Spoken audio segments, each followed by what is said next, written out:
This morning I want to put a different spin on the triumphal entry. A couple of years ago, as I was reading through it, I saw it as the triumphal entry, but I also saw it as a parade to death. Jesus knew that the ultimate end was going to be him hanging on a cross. And he was preparing his disciples, and he was trying to show everybody that I'm not going to be with you forever, and you guys need to get this because you have to carry on telling everybody about what I'm doing, what I've come to do. But today, we know as Palm Sunday, the day that he made his triumphal entry into Jerusalem. But it was also a parade that ultimately ends on Easter Sunday morning with his glorious resurrection. As the bulletin board says, the words of the angel, he is not here, he is risen. But in order to get to he is not here, he is risen, he had a week that was unlike any other week ever experienced by any human being. Hollywood can't match the story. They tell the story. Back in the 70s, there was the movie that come out, the greatest story ever told. But they can't match it. No matter how much they duplicate it, I think Mel Gibson did a fantastic job in The Passion of the Christ. He probably got as real to reality as he could without actually killing somebody.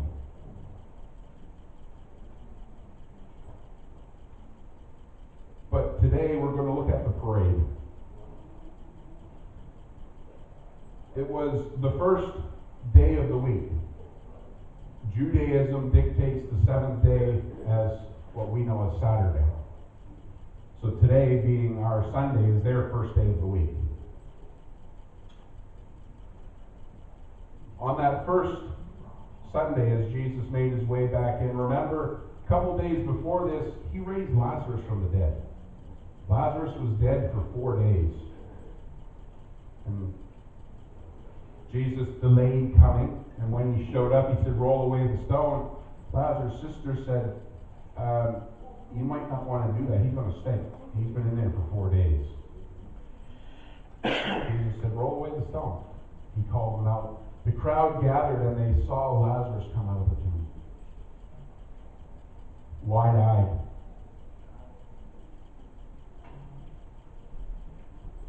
So Jesus is entering Jerusalem, coming off of what we would call a high. Although to Jesus, it was the beginning of the end for his earthly life and his earthly ministry. But it was also the beginning of what God had intended and planned all along. On that first Sunday, the crowd shouted praises to God.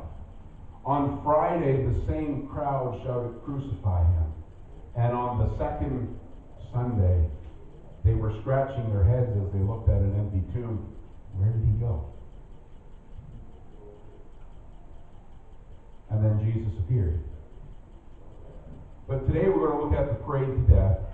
And as Jesus entered Jerusalem on that Palm Sunday, there were 3 groups of people with him on the mount as he came into Jerusalem. Each of the groups had their own agenda of who Jesus was and what Jesus was doing. And one of those groups recognized Jesus for death. We're going to get there.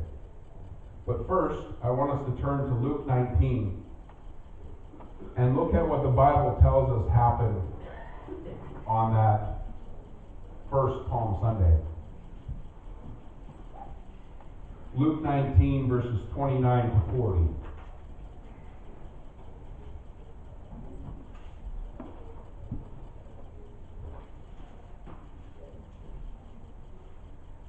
And it came to pass, when he drew near to Bethphage and Bethany, at the mountain called Olivet, that he sent 2 of his disciples, saying, go into the village opposite you.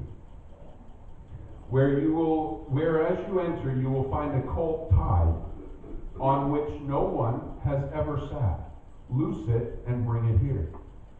And if anyone asks you, why are you loosing it? Thus you shall say to him, because the Lord has need of it.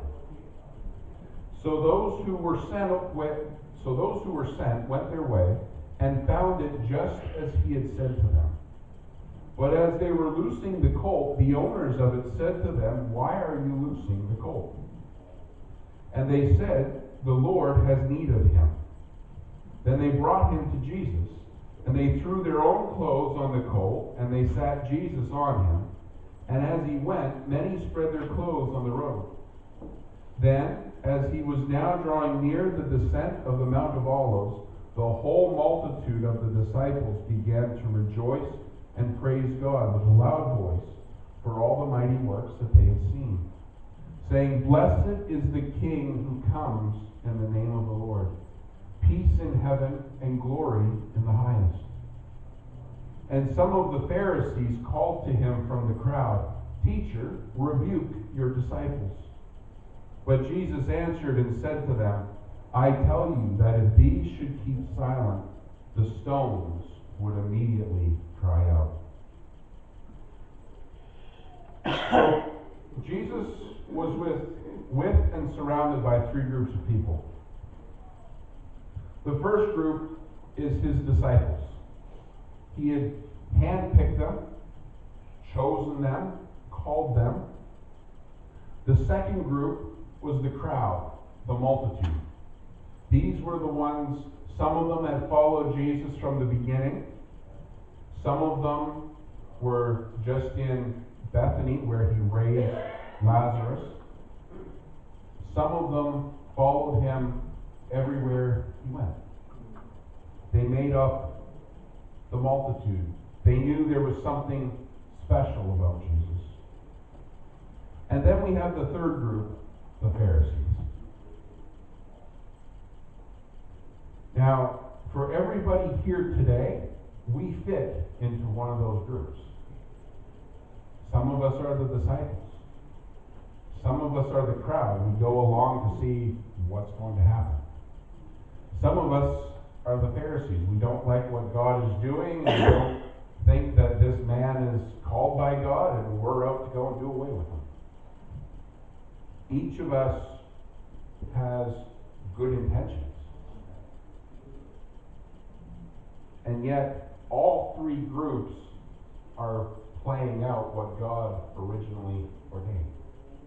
All three groups are a part of what God had set to draw man back to himself.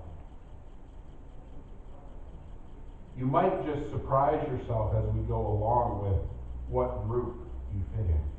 You might think, I'm one of the disciples, but as we get going along, you realize, oh wait, I'm closer to a Pharisee than I am a disciple.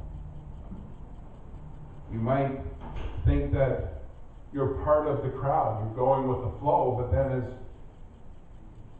you stop and think and figure it out, you're closer to Jesus than you actually think. You're more of a disciple than just one of the crowd. I'm not asking you to call out what group you're in. That's for you to work out, but hopefully we're more of the disciple group than we are more of just going with the flow, or we have an ultimate agenda that we want it our way and not necessarily the way that God intended it to be. So the first group is the 12 disciples, handpicked by Jesus. He taught them, he dwelt with them, he did miracles in front of them. They had been with him for about 3 years, and not only that, they were with him a few days previous to this and watched him call a dead man out of the grave. So, upon seeing Lazarus come forth, they were pumped. They were excited. Okay, if he can bring a man back from the grave, the Romans are no challenge to him.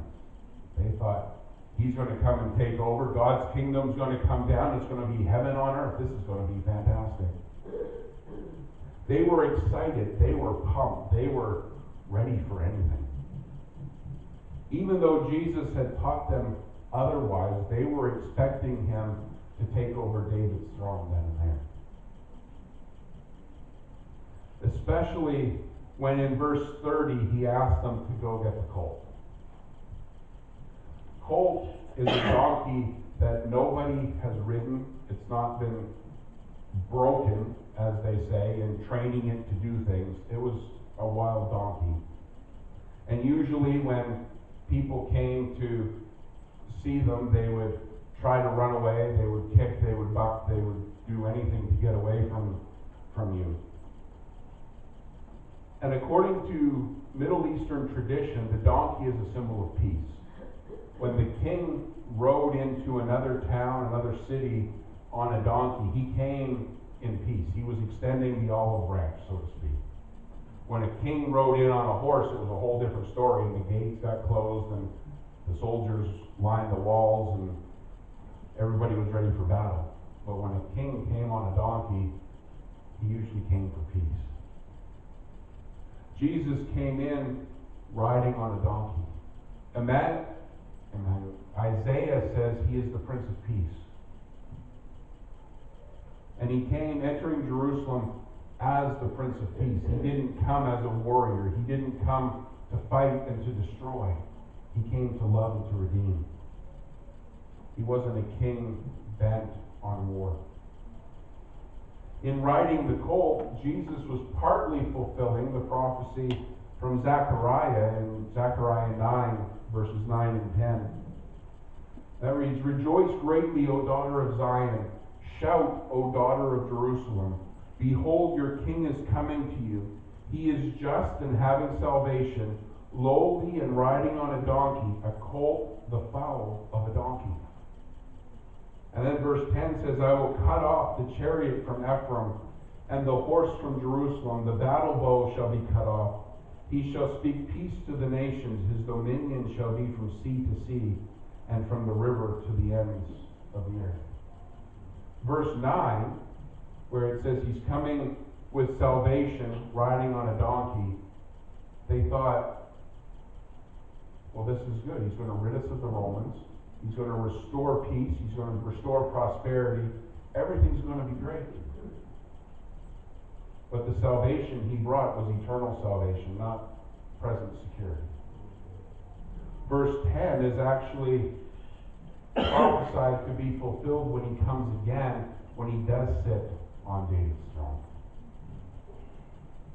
When he returns as the King of Kings, but he's not going to return on a donkey then. As I said at the beginning of the service, he's going to return on a horse.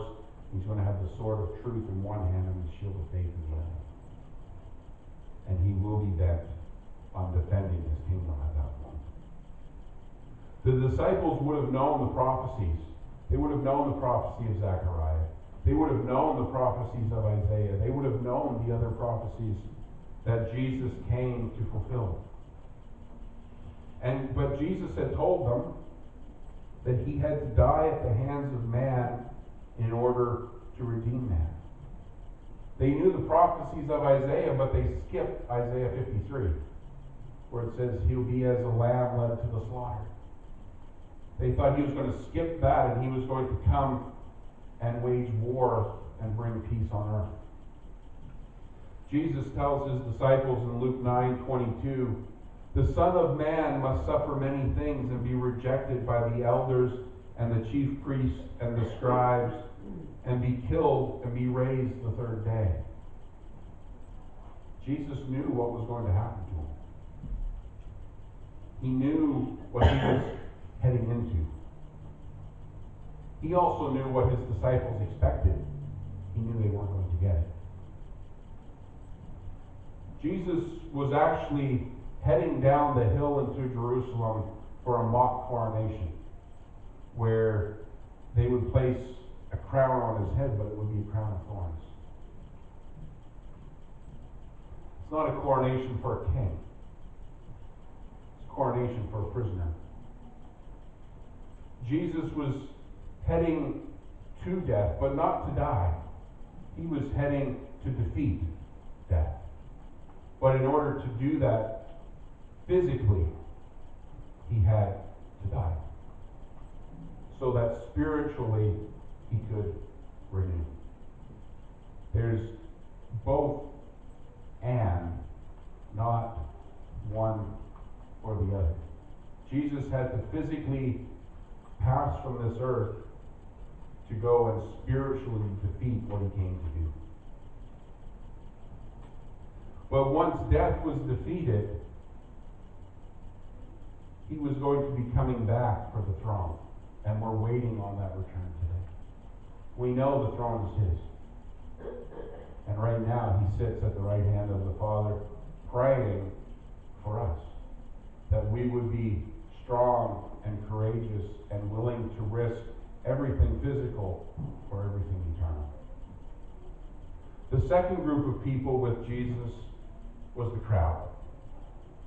Crowds are interesting because you can have a group of people all together and everybody can be peaceful and doing their own thing.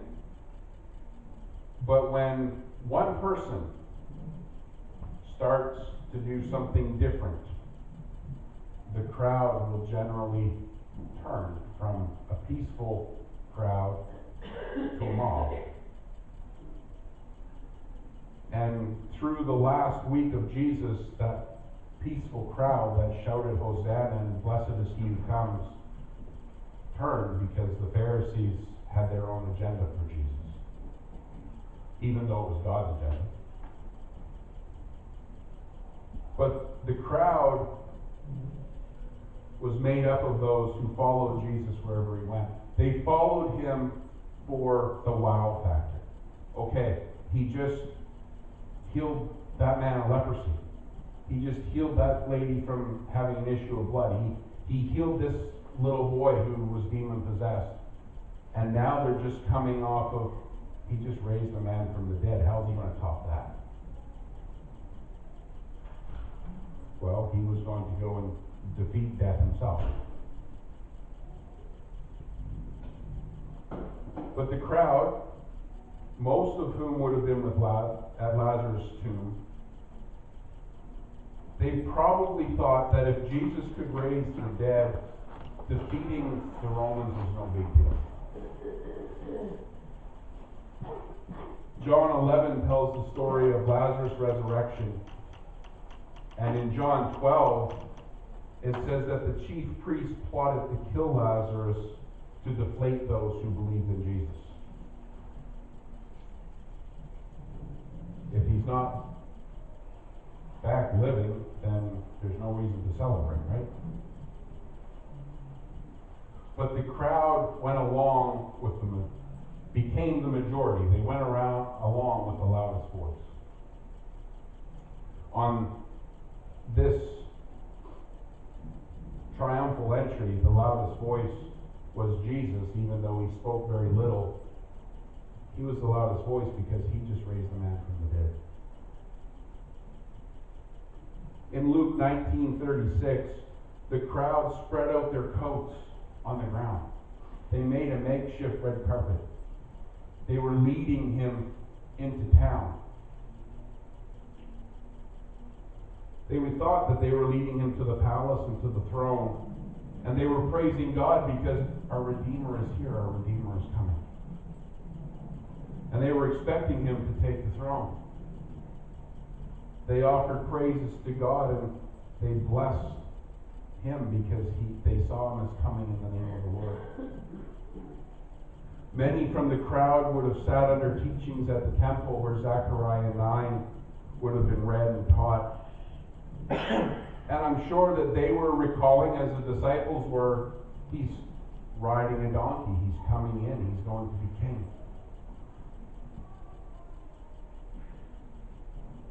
But in order for Jesus to take over the throne at that point in time, he couldn't go in peace. He had to go and fight a battle.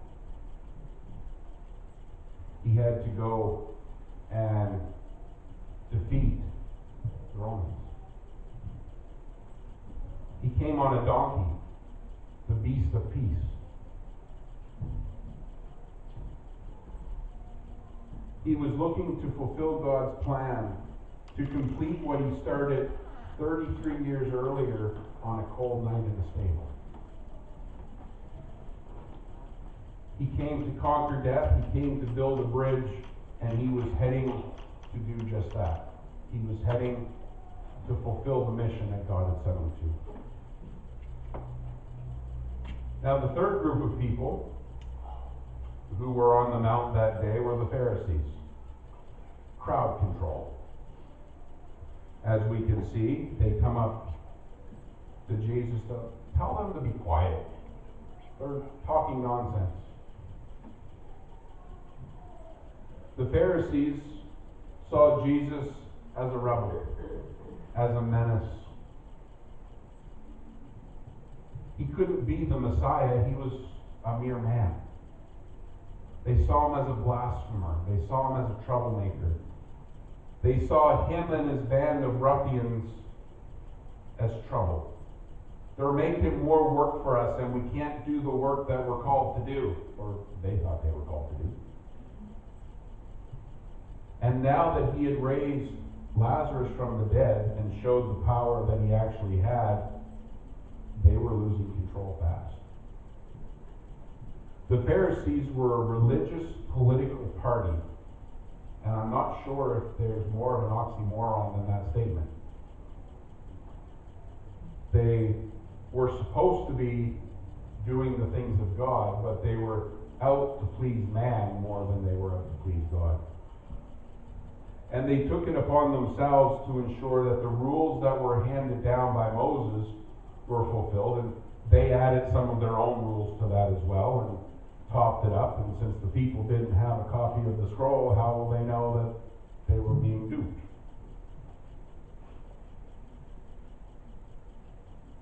They usually tried to denounce what Jesus said, and they refused to believe that Jesus was the Son of God. They were actually very upset that Jesus was getting all this attention. They were very upset that Jesus kept saying, I am the Messiah, I am the Son of Man. But they couldn't just arrest him because they had the crowd. Jesus was getting a lot of attention. He had actually denounced many of the Pharisees. Called them a brood of vipers, called them a tomb full of dead men's bones. They had nothing nice to say about him. He also had nothing nice to say about them.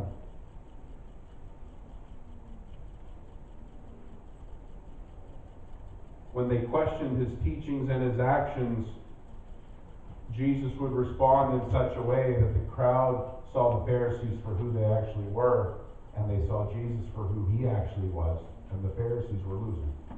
They didn't like that. The only thing they recognized Jesus for was death. They wanted him done away with. They wanted him out of the picture. So as Jesus made his way into Jerusalem on the colt, the beast of peace, receiving the praises of the people, the Pharisees are in the crowd, and they come up to Jesus and they say, Teacher, rebuke your disciples. They're talking nonsense. You're not the Son of God. You're not the Messiah. You're not the King. You're a delusional, deranged man. Tell them to be quiet. And Jesus answered them and said, I tell you that if these should keep silent, the stones would immediately call out. The crowd recognized Jesus for who he was. Not necessarily in the way that they had envisioned, but they recognized him as the Son of God. And this made the Pharisees all the more upset.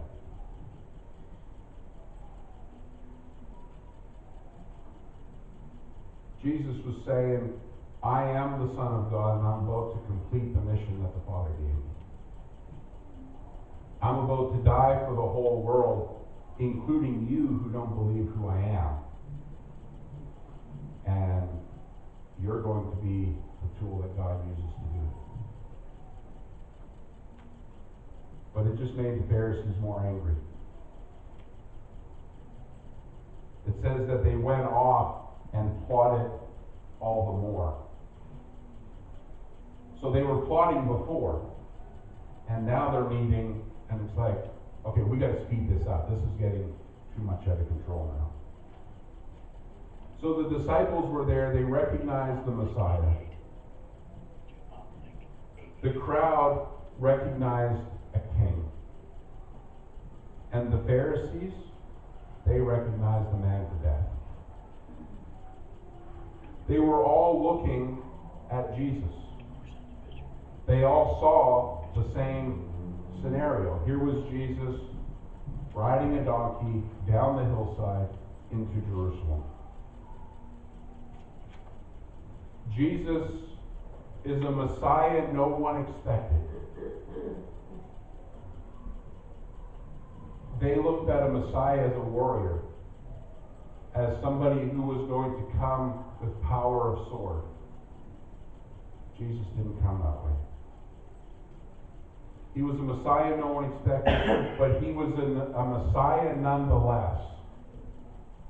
And he was a Messiah recognized for death. So I want to ask you today, which group do you fit in with? Think about it. Be honest with yourself. Where do you see yourself? Are you one of the disciples? We know you are the Messiah, the Son of God. How that played out was differently than they envisioned, but they knew exactly who he was. The crowd recognized a king. He's going to come in, he's going to sit on David's throne, he's going to rule, he's going to kick out the Romans, and everything's going to be wonderful. Or maybe we have our own plan of the way things should be. We have our own ideas of what God is calling us to do, and Jesus doesn't fit into those. Maybe when we hear about Jesus, we are like the Pharisees. We see red. We got to push him out of the way because version of utopia and peace should be. Be honest with yourself with which group you fit into today. And if you're not in seeing Jesus as the Messiah, the Redeemer, the defeater of death and hell, who's coming again to collect his own, if you don't see Jesus as that, it's time to think long and hard about who Jesus actually is. The triumphal entry into Jerusalem began a week like no other. The crowds cheered. They cheered for Jesus to be crowned king. This was on Sunday. On late Thursday night and into early Friday morning, they shouted a completely different tune. As the Pharisees led them to chant, "Crucify him, give us Barabbas. Crucify him, give us Barabbas." These were the same people that said, "Blessed is he who comes in the name of the Lord." And it's a matter of 4 days. They went from crown him king to do away with him. The view you saw as you watched Jesus come down the hill on the colt depended on who you were and who you were with. And even though most didn't realize it as they laid their clothes down to make a makeshift red carpet, and they waved palm branches, and they shouted to the top of their lungs, "Hosanna, blessed is he who comes in the name of the Lord." They were participating in a parade to death. They were leading Jesus to his final moments where he would ultimately give his life to redeem us, to sacrifice his life so that we could have that right relationship with God the Father. From where you stand, where do you see Jesus? Is he a savior? Is he a king? Is he a troublemaker? Maybe he's in the way of what you see God actually doing.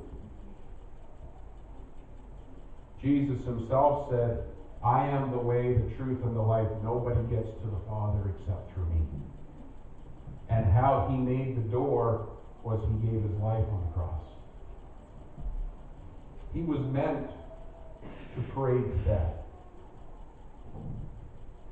We know from the garden experience, Jesus prayed, Father, not my will, but thy will be done. But if there's any way that this cup can pass from me, please take it. But he still took the cup and he drank it. He still took the cup and he put it to his lips and he begged it down. And it was the cup of bitterness, the cup of wrath, the cup of hatred. But what comes out of that was eternal life and love and an offering to be with God forever. And just like any invitation, it's up to us to accept it. I want to close today, this morning. There's still a couple minutes left to the morning, so we're doing good. I want to close by singing a song I wrote a few years ago. And it's a song all about Jesus' triumphal entry into Jerusalem. And it's actually entitled Recognized for Death. But the story of the song tells us all that Jesus did and why he did it. That he came to redeem us, he came to save us, and by fulfilling the will that the Father placed in front of him, he deserves not only our lives, but he deserves our help to go and spread his gospel message. He deserves everything we have, and even what we can't afford to give, because he made a way for us to have eternal life. He made a way for us to be made right with God the Father.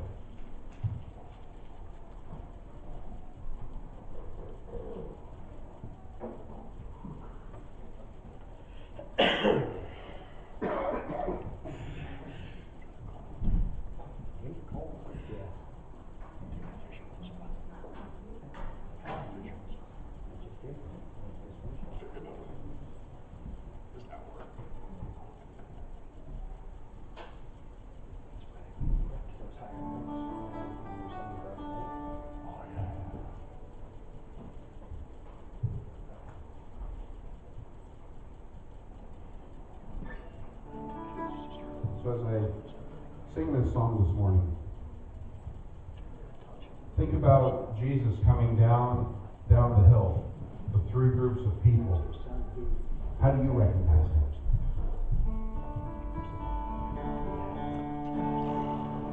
him?